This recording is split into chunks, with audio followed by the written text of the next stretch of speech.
దేవుని మహోన్నతమైన నామమునకు సమస్తమైన మహిమ ఘనత ప్రభావములు నిత్యము కలుగును గాక.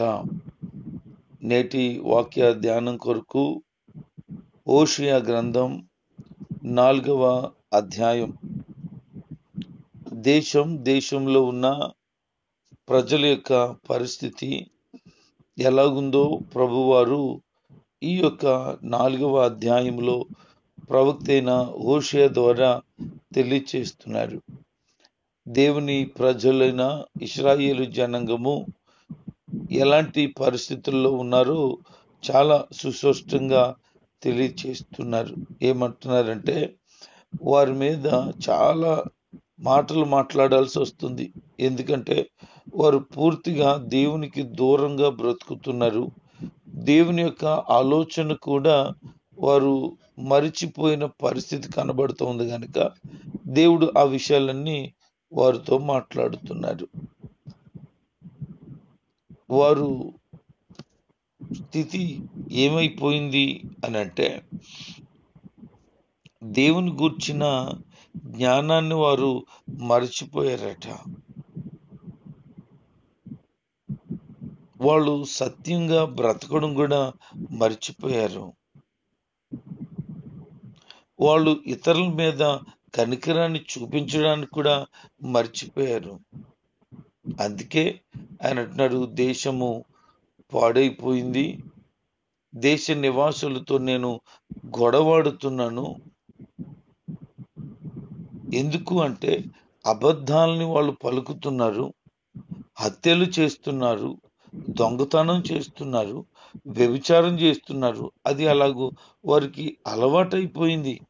వారు మానకుండా ఈ చెడు పనులన్నీ చేస్తున్నారు కనుక దేశమంతా ఏడుస్తుంది. దేశం పరిస్థితి అస్సలు బాగోలేదు అని దేవాతి దేవుడే మాట్లాడుతున్నాడు. నిజంగానే నేటి దినాల్లో కూడా ఇప్పుడు హోషేయ ప్రవక్త కాలంలో జరిగిన విషయాలు మాత్రమే కాదు, కానీ ఇప్పుడు కూడా అలాంటి సంభవాలే జరుగుతున్నాయి. అసలు నిజం మాట్లాడుతున్న వాళ్ళు కనబడటం లేదు. ఇతరుల మీద జాలి, దయ, కనికరం అనే విషయాలే లేకుండా పోయాయి. దేవుని గురించిన జ్ఞానం అంటావా, మందిరానికి వస్తున్నారు కానీ ఎంత చెప్పినా ఆ క్షణానికే వింటున్నారు, బయటకు వచ్చి విడిచిపెడుతున్నారు. ఇక దేశం పాడైపోతే ఏముంది, భక్తి ఎక్కడ కనబడుతుంది, ఎవరిలో దేవుని గురించిన ఆసక్తి కనపడుతుంది, అంత బలవంతాన్ని కనపడుతుంది. కానీ ఏదో ఇష్టపూర్వకంగా దేవుని మీద భయభక్తులు కనపరుస్తున్నట్లుగా కనబడతలేదు. ఎవరన్నా ఏమన్నా అనుకుంటారేమో, పాస్టర్ గారికి తెలిస్తే ఏమన్నా అంటారేమో అనే ఆలోచనలో నేటి దినాన్న ఇలాంటి భక్తి అనే విషయాల్లో ముందుకు సాగుతున్నారు తప్ప వాస్తవానికి ఆ హృదయం ప్రజల్లో కనబడతలేదు. అందుకే బాధపడవలసి వస్తుంది. వారు ఎలాగున్నారు అని ప్రభు చెప్తున్నారనంటే ఇంకా భయంకరంగా వారి జీవితాలు మారిపోయాట. వారి వలన సముద్రంలో ఉన్నటువంటి చేపలు కూడా నశించిపోతున్న పరిస్థితిలోనికి వచ్చేస్తున్నాయి. ఒకరి మీద ఒకరు గొడవలాడుతూ ఉన్నారంటున్నాడు. గద్దించిన ఎవ్వరూ లక్ష్య పెట్టట్లేదు అంటున్నాడు. నిజంగా దండి, ఇవన్నీ ఎప్పుడు ఒకరి మీద ఒకరు గొడవలు ఆడుకుంటూనే ఉంటున్నారు. సంఘంలో కానీ, సమాజంలో కానీ, ఇరుగు పొరుగు వారి దగ్గర కానీ గొడవలు ఆడుకుంటూనే ఉన్నారు.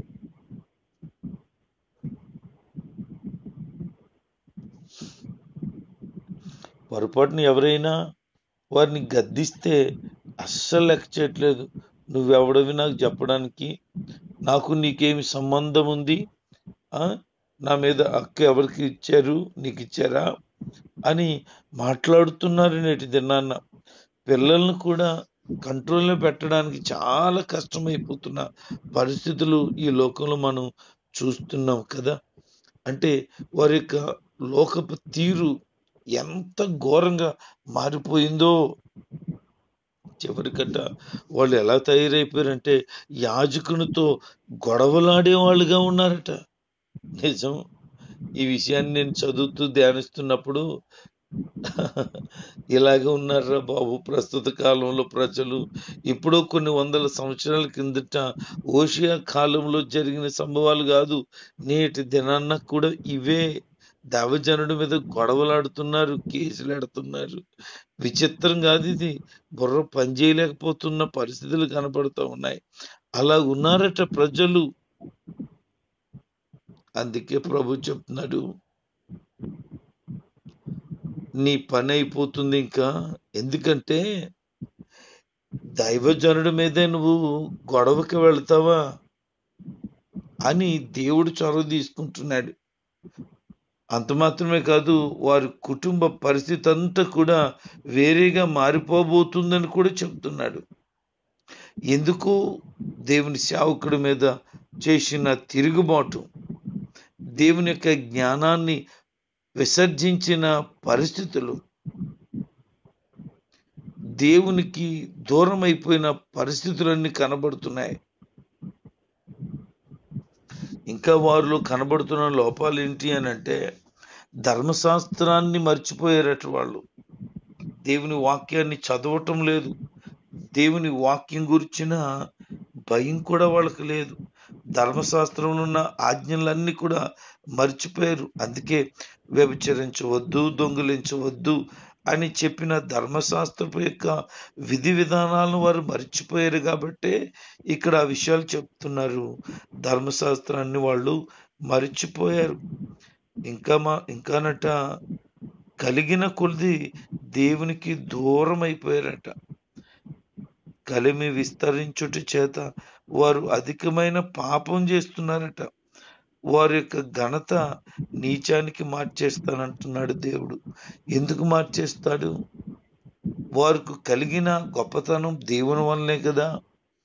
దేవుడే కదా ఒక మనిషిని హెచ్చించేది.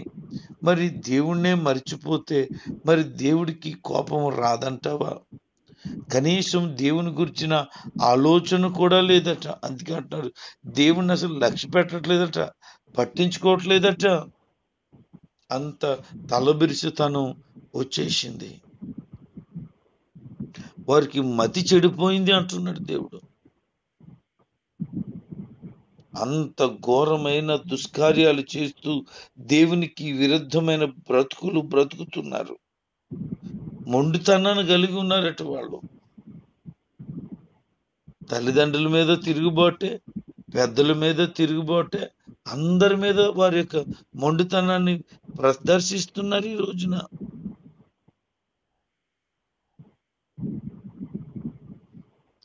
అందుకే ప్రభు మాట్లాడుతున్నారు, మీరు వ్యభిచారమనే మనసుతో త్రోవ తప్పిపోయారు. కారణం ఏంటి మీరు త్రోవ తప్పిపోవడానికంటే, మీకు వ్యభిచార సంబంధమైన మనసు వచ్చింది. మద్యానికి బానిసలైపోయారు మీరు. త్రాగుడుకు బానిసలైపోయి వ్యసనాలకి లోనైపోయిన కారణాన్ని బట్టి, ఈ శరీర కోరికలను తీర్చుకుంటున్న వారుగా మారిపోయిన కారణాన్ని బట్టి మీరు నాకు లోబడటం లేదు. మీ మతి చెడిపోయింది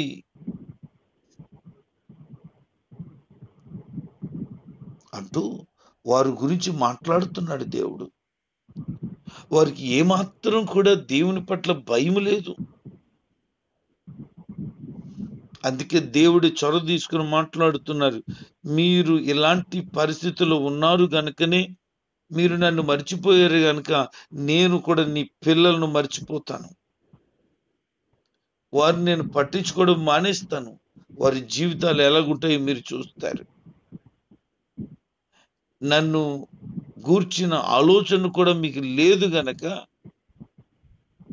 మీరు భోజనం చేసినా తృప్తిగా ఉండరు.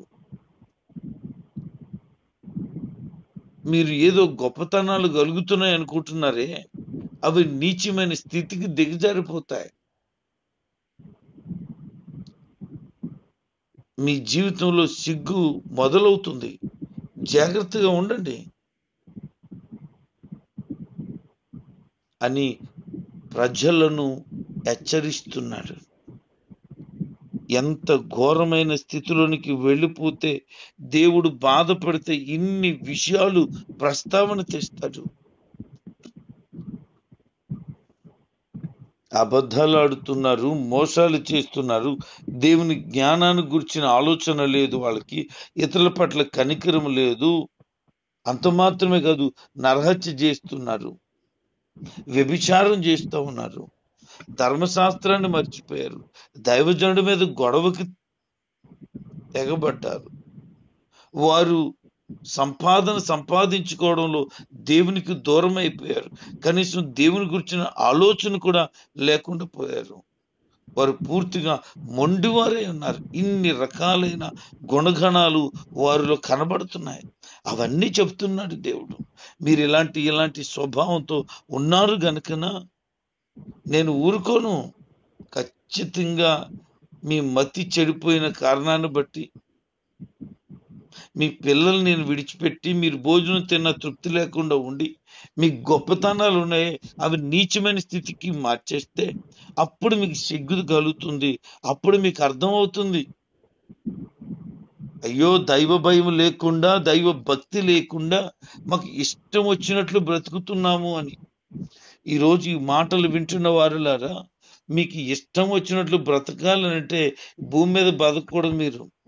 ఎందుకనంటే అన్ని ఆంక్షలతో కూడుకున్న జీవితాలే ఉన్నాయి. ఒక నిజమైన క్రైస్తవుడిగా, క్రైస్తవురాలుగా బ్రతుకుదామంటే ఎంజాయ్ చేస్తూ బ్రతకూడదు, వాక్యంలో ఎంజాయ్ చేస్తూ బ్రతకాల. శరీరమైనటువంటి కోరికలు తీర్చుకుంటూ, శరీరానికి కావలసిన ఆహార పదార్థాలు భుజించుకుంటూ, నా కడుపే నా దేవుడు, నా శరీర తృప్తే నాకు కావాలి అనే ఆలోచనలో గనుక ఉంటే దేవుని చేత విసర్జించబడే స్థితికి నువ్వు వెళ్ళిపోతున్నావు. కారణం ఏంటి అనంటే, సిరికి దేవునికి దాసులుగా ఉండలేరని ప్రభు చెప్తున్నాడు. వారు కడుపే వారికి దేవుడు అని అంటున్నాడు. అంటే నీవు లోక సంబంధమైన వాటిని సంపాదించుకుంటూ దైవికమైన భయము భక్తి లేక నీకు ఇష్ట రాజ్యముగా బ్రతుకుతున్నావు. దేవుడు అలాగున మాట్లాడటం లేదు.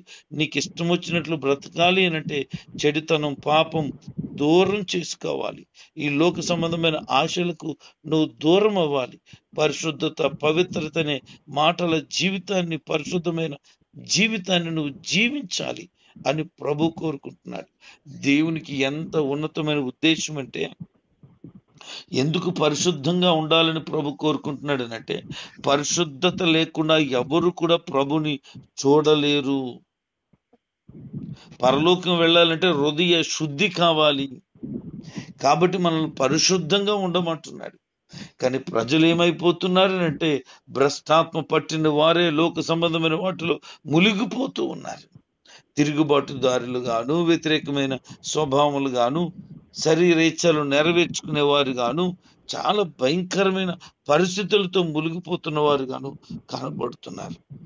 అంటే వారిలో ఏ కోశాన్న కూడా దైవ భయం కనబడక పోవడాన్ని బట్టి.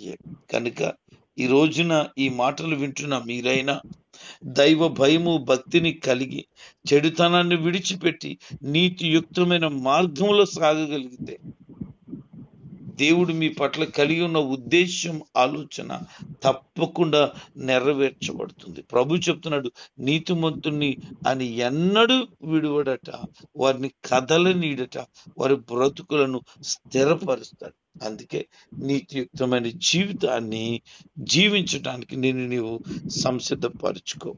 దైవ భయముతో కూడుకున్న ఆలోచనలో నువ్వు ఉండగలిగితే, నువ్వు బాగుంటే నీ ప్రాంతం బాగుంటుంది, నీ కుటుంబం బాగుంటుంది. నువ్వు బాగుంటే, మీ కుటుంబం బాగుంటే మీ ఏరియా బాగుంటుంది. మీ ఏరియా కూడా బాగుంటే మీ ప్రాంతాలన్నీ బాగుపడితే, చివరికి అలాగున ఆలోచన చేస్తే మన దేశమే బాగుపడుతుంది. ఈరోజు దేశంలో మత సంబంధమైన కలహాలు తెగ ఎక్కువైపోయాయి. ఎక్కడ చూసినా మరణ సంబంధమైన ఘోష వినబడుతుంది. ఎక్కడ చూసినా యవనస్తులు చనిపోతున్నారు. ఎంత దుర్మార్గం పెరిగిపోతే ఇంత భయంకరమైన పరిస్థితులు మనం చూడవలసిన రోజుల్లో ఉంటాం. ఎవరికి ఏమాత్రం దేవుడు ఉన్నాడు అని చూస్తున్నాడనే ఆలోచన, స్పృహ కూడా లేకుండా బ్రతికేస్తున్నారు. అందుకే మనసు మార్చుకుని ఈ రోజు నుంచి అయినా నీవు పరిశుద్ధమైన జీవితాన్ని జీవించగలిగితే ఆ నిత్య జీవానికి వారసురాలుగా ఉంటావు. ఆ కాలంలో చెప్పబడిన మాటలు మాత్రమే కాదు, ఈ కాలానికి ఇవి కూడా ప్రతి ఒక్కటి 100% తగినది కనుక వింటున్న వారిలో ఏ లోపాలు ఉన్నా సరి చేసుకుని దేవునికి ఇష్టమైన బిడ్డలుగా బ్రతకాలని తెలియచేస్తున్నాను. దేవుడి మాటలు మన వెనుకట్లో దీవించును గాక. ఆమేన్.